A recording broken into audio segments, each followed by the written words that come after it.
Guys welcome back in my YouTube channel. आज हम देखने वाले हैं साइंस से रिलेटेड इंपॉर्टेंट क्वेश्चन। चतुर्थ श्रेणी एग्जाम के अंदर पूछे जाने वाले क्वेश्चन इंपॉर्टेंट है, जैसे कि हृदयघात का मुख्य कारण क्या होता है? रक्त में शुगर की कमी, या रक्त में कोलेस्ट्रॉल की अधिकता, या रक्तचाप की कमी, या फिर हीमोग्लोबिन की कमी। तो इसका आंसर रहेगा रक्त में कोलेस्ट्रॉल की अधिकता से होने वाला रोग होता है हृदयघात। पर्यावरण दिवस कब मनाया जाता है? 22 अप्रैल को, 5 जून को, या फिर 15 अगस्त को, या 14 नवंबर। आंसर रहेगा 5 जून। 5 जून को विश्व पर्यावरण दिवस मनाया जाता है। नेक्स्ट क्वेश्चन है, ओजोन परत मुख्य रूप से कहाँ पाई जाती है? ओजोन परत ट्रोपोस्फियर के अंदर, स्ट्रेटोस्फियर, या फिर मेसोस्फियर, या फिर थर्मोस्फियर। किसके अंदर होती है? तो जो ओजोन लेयर होती है वो स्ट्रेटोस्फियर के अंदर होती है। देखते हैं ग्रीन रिवॉल्यूशन हरी क्रांति का जनक किसे कहा जाता है? MS स्वामीनाथन को, नॉर्मन बोरलॉग को, या फिर वर्जीनिया अबगार को, या फिर चार्ल्स डार्विन को। तो इसका आंसर रहेगा MS स्वामीनाथन। MS स्वामीनाथन को ग्रीन रिवॉल्यूशन का जनक कहा जाता है। वायु में सबसे अधिक पाई जाने वाली गैस कौन सी होती है?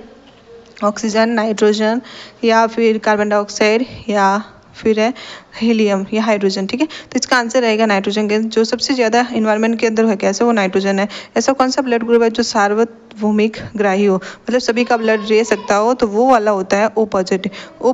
AB पॉजिटिव होता है। ऐसा ब्लड ग्रुप होता है जो सब प्रकार से ब्लड को ले सकता है। मनुष्य के अंदर ऐसा कौन सा रक्त ब्लड ग्रुप है या रक्त समूह होता है जो सार्वभौमिक दाता सभी को ब्लड डोनेट कर सकता है? वो होता है O पॉजिटिव। ठीक है, AB पॉजिटिव होता है वो सब प्रकार का ब्लड ले सकता है, और O पॉजिटिव होता है वो किसी को भी ब्लड दे सकता है, नेगेटिव वाला। ठीक है, क्योंकि उसके ऊपर RH फैक्टर नहीं होगा, इसलिए वो किसी को भी दे सकता है। पेनिसिलिन की खोज सबसे पहले किसने की थी? पेनिसिलिन की खोज सबसे पहले की थी अलेक्जेंडर फ्लेमिंग ने। ठीक है, तो अलेक्जेंडर फ्लेमिंग थे जिसने पहली बार पेनिसिलिन एंटीबायोटिक की खोज की थी। ग्रीन हाउस इफेक्ट होता है उसके लिए कौन सी गैस जिम्मेदार होती है? तो उसके लिए मेन इंपॉर्टेंट रिस्पॉन्सिबल गैस होती है उसके पीछे जो है carbon dioxide gas. Carbon dioxide gas होता है वो ग्रीन हाउस प्रभाव वाली गैस होती है। मलेरिया का जो जीवाणु होते हैं, मलेरिया का कारक जीवाणु कौन है? तो वो होता है प्लाज्मोडियम प्रोटोजोन से होता है। ठीक है, जो मादा एनोफिलिस फीमेल मॉस्किटो से फैलता है। ठीक है, तो प्लाज्मोडियम प्रोटोजोन से होता है मलेरिया, एंड मादा फीमेल एनोफिलिस मॉस्किटो से फैलता है। मानव शरीर में सबसे बड़ा अंग कौन सा है? तो अंग होता है स्किन, त्वचा। ठीक है, लेकिन सबसे बड़ी ग्रंथि, पाचन ग्रंथि होती है जो होती है लीवर। ठीक है, तो इसका आंसर रहेगा त्वचा, जो मानव शरीर का सबसे बड़ा अंग होता है। मानव हृदय में कितने कक्ष होते हैं? मानव हृदय के अंदर देखिए तो कितने कक्ष होते हैं? 4 कक्ष होते हैं। Right atrium, right ventricle, left atrium, left ventricle. ठीक है, तो ये है इसका आंसर।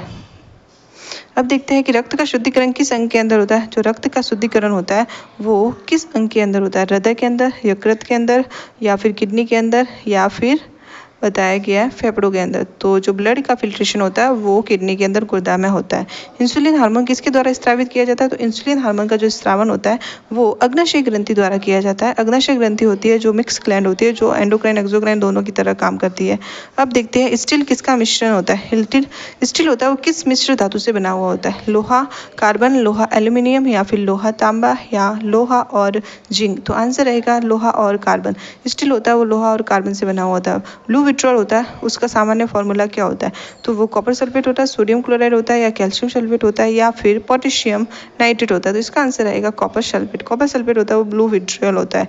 अब देखते हैं LPG का फुल फॉर्म क्या होता है? LPG होती है मीथेन प्रोपेन गैस या ब्यूटेन गैस से बनी होती है, या फिर हाइड्रोजन गैस, या ऑप्शन थर्ड है नाइट्रोजन गैस। तो इसका आंसर रहेगा प्रोपेन और ब्यूटेन। जो LPG गैस होती है वो प्रोपेन और ब्यूटेन से बनी होती है। सोडा वाटर के अंदर कौन सी गैस खुली होती है?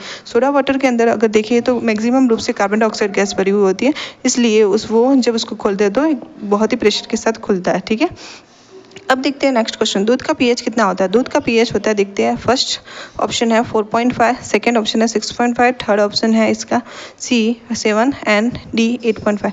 तो दूध का जो pH होता है 6.5 pH होता है, स्लाइडली एसिडिक होता है। ठीक है, अब देखते हैं सूर्य की ऊर्जा किस प्रक्रिया से उत्पन्न होता है? सूर्य की जो ऊर्जा होती है वो संलयन प्रक्रिया के दौरान बनता है। ठीक है, thank you for watching. If you like this video, like share and subscribe. Education से रिलेटेड वीडियो मिल जाएंगे।